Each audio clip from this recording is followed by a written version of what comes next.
21 ದಿನಗಳ ಬಳಿಕ ಹಾಸನಕ್ಕೆ ಮಾಜಿ ಸಚಿವ ಎಚ್.ಡಿ. ರೇವಣ್ಣ ಅವರು ಎಂಟ್ರಿ ಕೊಟ್ಟಿದ್ದಾರೆ. ಪೆನ್ಡ್ರೈವ್ ಪ್ರಕರಣ ಬೆಳಕಿಗೆ ಬಂದ ಬಳಿಕ ಎಚ್.ಡಿ. ರೇವಣ್ಣ ಅವರ ಅರೆಸ್ಟ್ ಆಯಿತು. ಸಾಕಷ್ಟು ಸಮಸ್ಯೆಗಳನ್ನು ಕೂಡ ಎದುರಿಸಿದ್ರು. ಕಾನೂನಾತ್ಮಕ ಹೋರಾಟ ಕೂಡ ನಡೆಯಿತು. ಇದೆಲ್ಲ ಆದ ಬಳಿಕ ಹಾಸನಕ್ಕೆ ಮಾಜಿ ಸಚಿವ ಎಚ್.ಡಿ. ರೇವಣ್ಣ ಅವರ ಎಂಟ್ರಿ ಯಾವಾಗ? ಕಾರ್ಯಕರ್ತರು ಕೂಡ ಸಾಕಷ್ಟು ಕಾಯ್ತಾ ಇದ್ರು. ಎಚ್.ಡಿ. ರೇವಣ್ಣ ಅವರನ್ನ ಬರಮಾಡ್ಕೊಳ್ಳೋದಕ್ಕೆ ತುದಿಗಾಲಲ್ಲಿ ನಿಂತಿದ್ರು.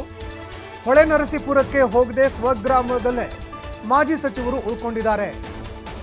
ಇನ್ನು ಮತ್ತೊಂದೆಡೆಯಲ್ಲಿ ಹೊಳೆನರಸೀಪುರಕ್ಕೆ ಬರ್ತಾರೆ ಅಂತ ಹೇಳಲಾಗ್ತಾ ಇತ್ತು. ಆದರೆ ಹೊಳೆನರಸೀಪುರಕ್ಕೆ ತೆರಳದೆ ಸ್ವಗ್ರಾಮದಲ್ಲೇ ಮಾಜಿ ಸಚಿವರು ಉಳಿದುಕೊಂಡಿದ್ದಾರೆ. ಹರದಹಳ್ಳಿ ದೇವೇಗೌಡರ ಮನೆಯಲ್ಲಿ ಮಾಜಿ ಸಚಿವ ಎಚ್.ಡಿ. ರೇವಣ್ಣ ಅವರು ಉಳಿದುಕೊಂಡಿದ್ದಾರೆ. ಕೆಲವು ಕ್ಷಣಗಳಲ್ಲಿ ಹಾಸನದ ಜಿಲ್ಲಾ ಮುಖಂಡರ ಜೊತೆಯಲ್ಲಿ ಎಚ್.ಡಿ. ರೇವಣ್ಣ ಅವರು ಸಭೆ ನಡೆಸಲಿದ್ದಾರೆ. ವಿಧಾನ ಪರಿಷತ್ ಚುನಾವಣೆ ವಿಷಯಕ್ಕೆ ಸಂಬಂಧಪಟ್ಟಂತೆ ಚರ್ಚೆ ನಡೆಸುವಂತಹ ಸಾಧ್ಯತೆ ಇದೆ.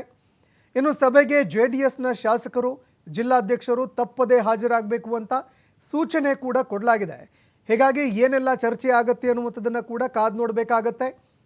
ಇನ್ನು ಮತ್ತೊಂದೆಡೆಯಲ್ಲಿ ಹೊಳೆನರಸೀಪುರಕ್ಕೆ ಅವರು ಇನ್ನೂ ಬಂದಿಲ್ಲ ಅಂತ ಹೇಳಲಾಗ್ತಾ ಇದೆ.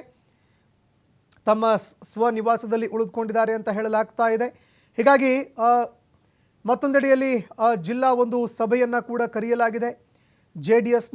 ಹಾಸನ ಜೆಡಿಎಸ್ನ ಜಿಲ್ಲಾ ಸಭೆಯನ್ನು ಕರೆಯಲಾಗಿದೆ. ಹೀಗಾಗಿ ಸಭೆಗೆ ಜೆಡಿಎಸ್ನ ಶಾಸಕರುಗಳು, ಜಿಲ್ಲಾಧ್ಯಕ್ಷರು ತಪ್ಪದೇ ಹಾಜರಾಗಬೇಕು ಅಂತ ಸೂಚನೆ ಕೂಡ ಕೊಡಲಾಗಿದೆ. ವಿಧಾನ ಪರಿಷತ್ ಚುನಾವಣೆಗೆ ದಿನಾಂಕ ಕೂಡ ನಿಗದಿಯಾಯಿತು. ಹೀಗಾಗಿ ಪರಿಷತ್ ಚುನಾವಣೆಗೆ ಸಂಬಂಧಪಟ್ಟಂತೆ ಚರ್ಚೆ ಮಾಡುವಂತಹ ಸಾಧ್ಯತೆ ಇದೆ ಅಂತ ಹೇಳಲಾಗ್ತಾ ಇದೆ. ಇನ್ನೇನು ಕೆಲವು ಕ್ಷಣಗಳಲ್ಲಿ ಹಾಸನದ ಜಿಲ್ಲಾ ಮುಖಂಡರ ಜೊತೆಯಲ್ಲಿ ಎಚ್.ಡಿ. ರೇವಣ್ಣ ಅವರು ಸಭೆ ನಡೆಸ್ತಾರೆ. ಸಭೆಯಲ್ಲಿ ಏನೆಲ್ಲ ಚರ್ಚೆ ಆಗತ್ತೆ ಅನ್ನುವಂಥದ್ದನ್ನು ಕೂಡ ಕಾದು ನೋಡಬೇಕಾಗತ್ತೆ. ಇನ್ನು ಹೊಳೆನರಸೀಪುರಕ್ಕೆ ಬರ್ತಾರೆ ಅಂತ ಹೇಳಲಾಗ್ತಾ ಇತ್ತು. ಆದರೆ ಹರದಹಳ್ಳಿಯ ದೇವೇಗೌಡರ ಮನೆಯಲ್ಲಿ ಮಾಜಿ ಸಚಿವ ಎಚ್.ಡಿ. ರೇವಣ್ಣ ಅವರು ಉಳಿದುಕೊಂಡಿದ್ದಾರೆ ಅಂತ ಹೇಳಲಾಗ್ತಾ ಇದೆ. ಇನ್ನು ಮತ್ತೊಂದೆಡೆಯಲ್ಲಿ ಸಾಕಷ್ಟು ದಿನಗಳಾಯಿತು. 21 ದಿನಗಳ ಬಳಿಕ ಅವರು ಹಾಸನಕ್ಕೆ ಎಂಟ್ರಿ ಕೊಡ್ತಾ ಇದ್ದಾರೆ. ಹೊಳೆನರಸೀಪುರಕ್ಕೆ ಬರ್ತಾರೆ ಅಂತ ಸಾಕಷ್ಟು ಕಾರ್ಯಕರ್ತರು ನಿನ್ನೆಯಿಂದ ಕಾಯ್ದು ಕುಳಿತಿದ್ರು. ನಿನ್ನೆ ಕೂಡ ಅವರನ್ನು ಬರಮಾಡ್ಕೊಳ್ಳೋದಕ್ಕೆ ಅಂತ ಕಾರ್ಯಕರ್ತರು ನಿವಾಸದಲ್ಲಿ ಜಮಾಯಿಸಿದರು. ಆದರೆ ಈಗ ಅವರು ಹೊಳೆನರಸೀಪುರಕ್ಕೆ ಈಗಲೂ ಕೂಡ ಹೋಗಿಲ್ಲ ಅಂತ ಹೇಳಲಾಗ್ತಾ ಇದೆ. ಹೊಳೆನರಸೀಪುರಕ್ಕೆ ಹೋಗದೆ ಅವರು ಸ್ವಗ್ರಾಮದಲ್ಲೇ ಉಳಿದುಕೊಂಡಿದ್ದಾರೆ ಅಂತ ಹೇಳಲಾಗ್ತಾ ಇದೆ. ಹರದಹಳ್ಳಿಯಲ್ಲಿ ಇರುವಂತಹ ದೇವೇಗೌಡರ ಮನೆಯಲ್ಲಿ ಮಾಜಿ ಸಚಿವರು ಉಳಿದುಕೊಂಡಿದ್ದಾರೆ. ಅದೇ ರೀತಿಯಾಗಿ ಜಿಲ್ಲಾ ಮಟ್ಟದ ಮುಖಂಡರ ಒಂದು ಸಭೆ ಕೂಡ ಕರೆದಿದ್ದಾರೆ. ಈ ಬಗ್ಗೆ ಮತ್ತಷ್ಟು ಮಾಹಿತಿಯನ್ನು ಕೊಡ್ತಾ ಹೋಗ್ತಾರೆ ಪ್ರತಿನಿಧಿ ಪ್ರಕಾಶ್. ಫೋನ್ ಸಂಪರ್ಕದಲ್ಲಿ ಜಾಯ್ನ್ ಆಗಿದ್ದಾರೆ. ಪ್ರಕಾಶ್, 21 ದಿನಗಳ ನಂತರ ಎಚ್.ಡಿ. ರೇವಣ್ಣ ಅವರು ಹಾಸನಕ್ಕೆ ಆಗಮಿಸ್ತಾ ಇದ್ದಾರೆ. ಏನೆಲ್ಲ ಬದಲಾವಣೆ ಆಗಿದೆ? ಅದೇ ರೀತಿಯಾಗಿ ಎಚ್.ಡಿ. ರೇವಣ್ಣ ಅವರ ಇವತ್ತಿನ ಹಾಸನದ ಭೇಟಿ ಯಾವ ರೀತಿಯಾಗಿ ಇರುತ್ತೆ? 21 ದಿನಗಳ ಬಳಿಕ ಅವರು ಭೇಟಿ ಕೊಡ್ತಾ ಇದ್ದಾರೆ. ಹೀಗಾಗಿ ಏನೆಲ್ಲ ಇವತ್ತು ಸಭೆಯಲ್ಲಿ ಚರ್ಚೆ ಆಗುವಂತಹ ಸಾಧ್ಯತೆ ಇದೆ ಅಂತ? ಸಂತೋಷ್, ಈಗಾಗಲೇ ಹಾಸನ ಜಿಲ್ಲೆಗೆ ಮಾಜಿ ಸಚಿವ ಎಚ್.ಡಿ. ರೇವಣ್ಣ ಎಂಟ್ರಿ ಕೊಟ್ಟಿರುವಂತದ್ದು. ನಿನ್ನೆ ಹಾಸನದ ಕಿರಿಸಾವೆಗೆ ಬಂದು ನೇರವಾಗಿ ಚನ್ನರಾಯಪಟ್ಟಣದ ಮಾರ್ಗದ ಮೂಲಕ ಮೈಸೂರಿಗೆ ತೆರಳಿದ್ರು. ನಂತರ ಅವರು ಹೊಳೆನರಸೀಪುರಕ್ಕೆ ಬರ್ತಾರೆ ಅನ್ನುವ ಎಲ್ಲಾ ಸಾಧ್ಯತೆಗಳು ಕೂಡ ಇತ್ತು. ಆದ್ರೆ ಹೊಳೆನರಸೀಪುರಕ್ಕೆ ಸ್ವಂತ ಮನೆಗೆ ಮಾಜಿ ಸಚಿವ ಎಚ್.ಡಿ. ರೇವಣ್ಣ ಹೋಗಿಲ್ಲ. ಆದ್ರೆ ದೇವೇಗೌಡರು ಉಳಿದುಕೊಳ್ತಿದ್ದಂತಹ ಮನೆ ಏನಿದೆ ಹರದನಹಳ್ಳಿಯಲ್ಲಿ, ತಮ್ಮ ಸ್ವಗ್ರಾಮ ಏನಿದೆ, ಸ್ವಗ್ರಾಮದಲ್ಲಿ ಈಗಾಗಲೇ ಮಾಜಿ ಸಚಿವ ಎಚ್.ಡಿ. ರೇವಣ್ಣ ಬೀಡು ಬಿಟ್ಟಿರುವಂತದ್ದು.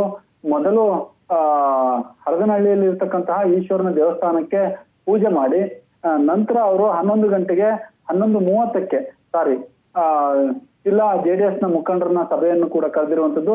ಎಲ್ಲಾ ಶಾಸಕರಿಗೆ ಬರ್ಲಿಕ್ಕೆ ಈಗಾಗಲೇ ಸೂಚನೆ ಕೊಟ್ಟಿರುವಂತದ್ದು. 4 ಜನ ಜೆಡಿಎಸ್ ನ ಶಾಸಕರಿದ್ದಾರೆ, ಜೊತೆಗೆ ಜಿಲ್ಲಾಧ್ಯಕ್ಷರು. ಹಾಗಾಗಿ ಮುಂಬರುವ ವಿಧಾನ ಪರಿಷತ್ ಚುನಾವಣೆ ಏನಿದೆ, ವಿಧಾನ ಪರಿಷತ್ ಚುನಾವಣೆಗೆ ಈಗಾಗಲೇ ಸಜ್ಜಾಗ್ಲಿಕ್ಕೆ ರೇವಣ್ಣ ಸೂಚನೆ ಕೊಡುವಂತಹ ನಿಟ್ಟಿನಲ್ಲಿ ಈಗಾಗಲೇ ಅವರಿಗೆ ಬರ್ಲಿಕ್ಕೆ ಹೇಳಿರುವಂತದ್ದು. 11:30ಗೆ ಇವತ್ತು ಸಭೆ ಕೂಡ ನಡೆಯುತ್ತೆ.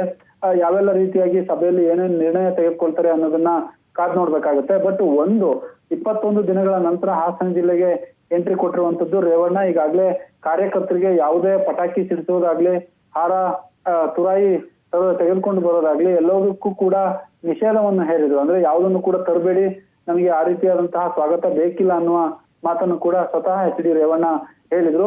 ಅದೇ ಹಿನ್ನೆಲೆಯಲ್ಲಿ ಈಗಾಗಲೇ ಕೆಲವು ಕಾರ್ಯಕರ್ತರು ಬಂದು ಮಾತನಾಡಿಸ್ಕೊಂಡು ಹೋಗ್ತಾ ಇದ್ದಾರೆ ಅನ್ನುವ ಮಾಹಿತಿ ಸದ್ಯಕ್ಕೆ ಲಭ್ಯವಾಗಿರ್ತಕ್ಕಂಥದ್ದು. ಒಟ್ಟಾರೆ ಇವತ್ತಿನ ಸಭೆಯಲ್ಲಿ ಯಾವೆಲ್ಲ ರೀತಿಯಾಗಿ ನಿರ್ಣಯ ತೆಗೆದುಕೊಳ್ತಾರೆ.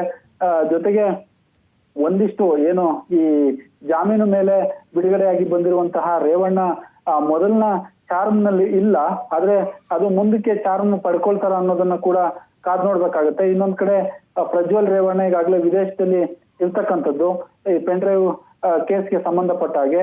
ಒಟ್ಟಾರೆ ಒಂದು ಕಡೆ ಪಕ್ಷ ಉಳಿಸ್ಕೊಳ್ಳುವಂತಹ ನಿಟ್ಟಿನಲ್ಲಿ ಪ್ರಯತ್ನ ಮಾಡ್ಬೇಕಾಗತ್ತೆ, ಇನ್ನೊಂದ್ ಕಡೆ ಮಗನ ಚಿಂತೆ. ಒಟ್ಟಾರೆ ರೇವಣ್ಣಗೆ ಸಾಕಷ್ಟು ಇದು ಒಂದು ರೀತಿಯ ಈ ಹಾಸನ ಜಿಲ್ಲೆಯಲ್ಲಿ ಪಕ್ಷವನ್ನು ಕಟ್ಟಿ ಬೆಳೆಸುವಂತಹ ಮತ್ತೆ ಪುಟಿದೇಳುವಂತಹ ಹೇಳ್ತಾರ ಅನ್ನೋದನ್ನ ಕೂಡ ಕಾದ್ ನೋಡ್ಬೇಕಾಗುತ್ತೆ.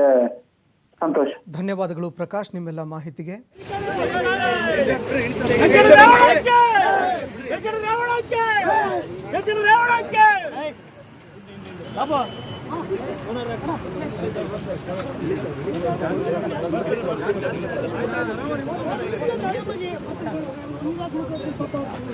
सर उनकी जगह सर